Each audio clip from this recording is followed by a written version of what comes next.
Welcome to the Stylo News Intel Update. We are doing a deep dive today into some really critical source materials. We're looking at some of the most intense geopolitical developments in the Western Hemisphere we've seen in years. The focus, of course, being the dramatic escalation of U.S. actions centered on Venezuela. And our mission for you today is pretty straightforward. We're going to give you a calm, factual analysis of these events as they've unfolded. We'll trace the patterns, look at the decisions made over the last 2 weeks, and really try to extract the global implications of what is, I think we can agree, an unprecedented intervention. You need context, not chaos. That's the goal. But first, just a brief word from our sponsor, ProWave AI. ProWave AI. Now, this level of analysis we're about to get into is exactly why we've shifted the format just a little bit. Right. This is now the Stylo News Intel Update. And that name change is really to reflect the kind of content we're delivering. It's high-level intelligence. It's critical analysis. And it's designed to get to you right when you need it, on your way to work, to prepare you with the insights that are going to shape your day. And you should know, when you listen to this, you're really accessing a caliber of analysis that's designed to support global decision makers. I mean, we're talking about military, government, enterprise clients. People who rely on tools that can synthesize incredibly complex information and do it fast. It's all about cutting through the noise. Okay, so let's get into it. Let's unpack the long fuse that led to this explosion. We have to go back to late December 2025. That's right. That's where the pattern of escalation really begins, and it all revolved around narcotics and sovereignty in the Caribbean. It seems like the U.S. administration under President Trump had already been intensifying military actions against drug trafficking in the region. Oh, absolutely. This was not a sudden move. It was a sustained campaign. We have records of Operation Southern Spear being launched, continued blockades on sanctioned Venezuelan oil tankers. And the numbers really back that up. Since just September 2025, the U.S. conducted over 30 military strikes. Targeting vessels near Venezuela. Yeah. And that resulted in over 110 deaths.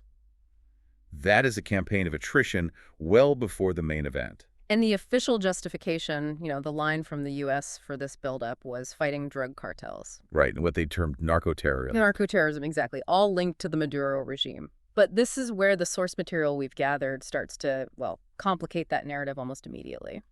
How so? Where did the reporting contradict that mission? Well, we saw very clear counterpoints from global reporting from organizations like the UNODC. The UN Office on Drugs and Crime. Precisely. Their reports state very clearly that Venezuela is a minor transit point for cocaine, especially when you compare it to the big established routes through Mexico and Central America. So the scale of the intervention seems disproportionate to the stated drug threat. That's the key insight here. Many analysts and our sources suggest the narcotics justification was perhaps more of a political pretext. And the diplomatic environment was, it was just toxic, full of mutual blame. Completely. President Maduro, of course, blamed Colombia for all the cocaine production in the region. Positioning Venezuela as the victim. Right. But then it gets even messier when Colombian President Gustavo Petro goes public and accuses the U.S. of bombing a suspected cocaine plant in Maracaibo. A facility allegedly run by the ELN, the Colombian rebel group. So it's just everyone is pointing fingers.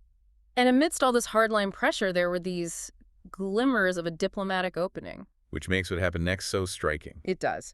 On January 2nd, Maduro publicly stated he was ready for serious talks with the U.S., not just on drug enforcement, but also on allowing U.S. investment in Venezuelan oil. He even named Chevron. So he opened the door on oil, the very resource at the center of all this, and yet the administration kept up the pressure. Relentlessly. You had officials like Secretary of State Marco Rubio calling Venezuelan conduct intolerable. And let's not forget, the U.S. had already designated the Maduro regime a foreign terrorist organization. The message was pretty clear. Negotiation was off the table. And if you zoom out a bit, look at the broader geopolitical threads, the tensions were rising well beyond just the Caribbean. You had Russia and China. Both actively supporting Maduro, both opposing U.S. sanctions. Russia even formally requested the U.S. stop pursuing a specific oil tanker, the Bella 1. So that underscored the rising tension over energy and sovereignty long before the actual intervention. We sourced some incredible things for these deep dives, but maybe the most unusual warning came from a cultural source. The Peruvian shamans. Peruvian indigenous shamans conducted traditional rituals, and they predicted the fall of Maduro, a U.S. victory, and broader global instability. They even predicted a third world war. It's a fascinating data point, for sure, and it really connects back to that pervasive sense of instability that was just in the air. Which brings us directly to the climax, the intervention itself. Yes. January 3rd, 2026, the U.S. military executes Operation Resolution Absolute Resolve, a huge precision strike on Caracas. And the operational facts we've collected are just astonishing. It was a 2-hour mission. It involved over 150 aircraft and special forces troops. The main target being the presidential palace. The heavily fortified palace in Caracas, yes, with secondary strikes on Fort Tiuna military base and the port at La Guaira.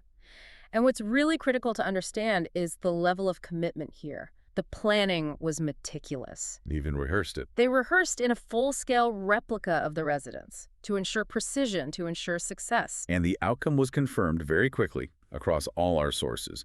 President Nicolás Maduro and his wife, Celia Flores, were captured. Captured and removed from the country. They were transported to the USS Iwo Jima to face U.S. charges. Narco-trafficking, corruption, weapons crimes, the whole list. And right after the operation, President Trump's announcement framed it in 2 ways. First, as a successful law enforcement action. Neutralizing a criminal regime. Right. But at the same time, he framed it as a strategic move to reclaim Venezuela's huge oil resources. That dual justification was there from the very beginning. And was there immediate pushback on that? Because then came the really unprecedented claim that the U.S. would temporarily govern Venezuela. Oh, the debate over legality was immediate, and it was intense. It had to be. The whole thing was done without congressional authorization. Exactly. Lawmakers immediately started citing the constitutional requirement for Congress to authorize acts of war. The administration, of course, asserts its authority to protect vital national interests. So it's executive action versus the War Powers Act, a classic constitutional showdown. Which created immediate domestic political instability. Okay, let's pivot to the aftermath. The local chaos and the completely divergent international reactions. This really split the world, didn't it? It did. On the ground in Venezuela, you had explosions rocking Caracas, power outages, damage to military sites.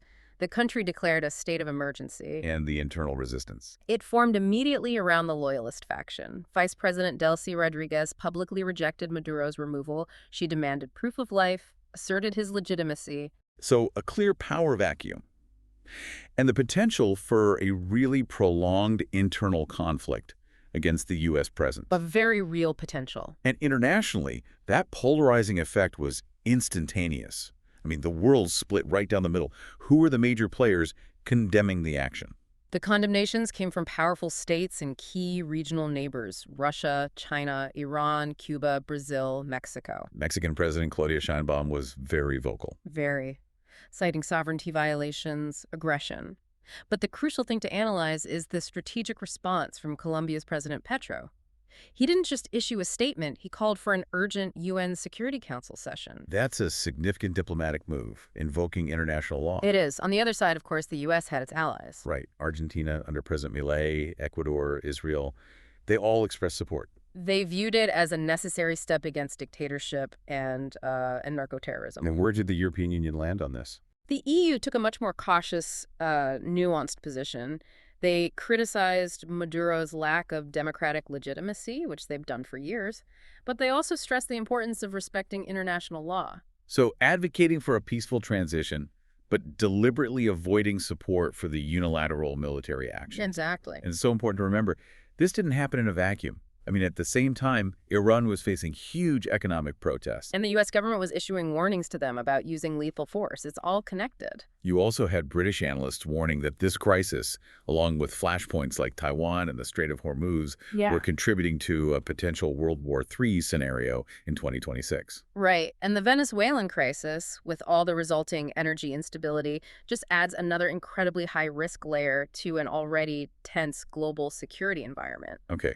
So we have a completed military operation, a captured leader, and a plan for temporary foreign governance.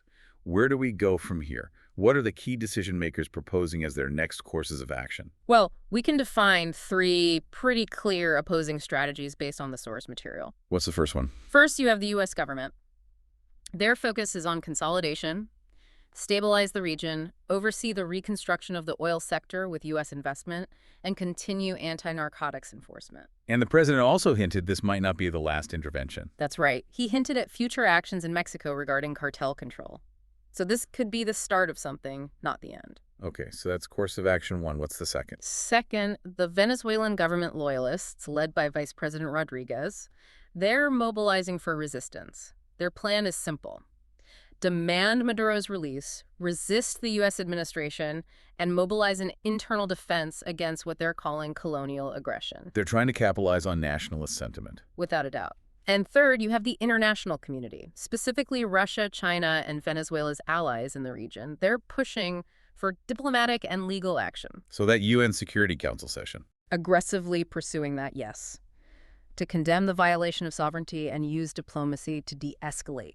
Now, when you look across all the sources we analyzed, everything from Fox News to Defense One, Latin American media, Russian state media, what's the overall sentiment? It is exactly as polarized as you would expect. Support for the U.S. action is predominantly found among U.S. Republican lawmakers and sources like Fox News. Emphasizing the removal of a criminal regime, securing U.S. interests. Right. And conversely, the criticism is very strong in Russian, Chinese, and Latin American media. They're emphasizing opposition to U.S. imperialism and the violation of sovereignty. And that critical view is also mirrored in some U.S. sources, focusing on the legality and the long-term risk. Yes. But there is one broad common viewpoint across almost all the sources, regardless of their politics. And what's that? Widespread recognition that Venezuela's massive oil reserves are absolutely central to this conflict, and that the removal of Maduro has guaranteed a state of extremely high political and economic instability for the near future. So with that instability guaranteed, what are the three most likely near-term events for you, our listener, to monitor as you start your day? Okay, first, watch the Venezuelan transition. Look for signs of resistance from loyalist factions versus any attempts to organize a functioning, U.S.-aligned caretaker government. Second, watch diplomacy and law. The outcome of that UN Security Council session is going to be crucial. It will determine the level of international pressure the U.S. is going to face. And third, I imagine, is the money. It is. Watch the energy sector. U.S. oil companies are ready to invest billions, so keep an eye on stock tickers like XOM and CVX. Their market performance will be a direct reflection of investor confidence in this whole venture. That's tremendous context for a story that is just moving incredibly fast. And that brings us to our final thought for the day. The U.S. operation was justified, at least in part, by targeting narcotics, narco-terrorism, yet the framing pivoted almost immediately to temporary governance and reclaiming oil assets. So this raises a fundamental question for you to consider. What happens when global priorities shift so decisively, maybe even permanently, away from traditional ideals like democracy promotion to the stark reality of resource control and energy dominance? That is a very serious question to think about as you start your Went. To keep tracking these complex events in real time and to get this level of deep synthesis for yourself, we really encourage you to check out the Stylo News application. Stylo News is available as a mobile and a computer app. It lets you download and customize your own personal intelligence-style briefs. It uses AI to pull, translate, and analyze info from hundreds of traditional news sources and social media sources like X. It gives you that full, unbiased spectrum view of what's happening. This is the AI-powered, on-demand news advantage. To subscribe and start getting your personalized intelligence brief right now, just visit www.stylonews.com. Thank you so much for joining us for this deep dive into the recent dramatic developments in Venezuela. We really do welcome your feedback. Please submit topics for future deep dives. We love to hear what you want us to unpack. Until then, stay informed. And stay safe. Follow Stylo News on your favorite social media platforms. We'll see you soon.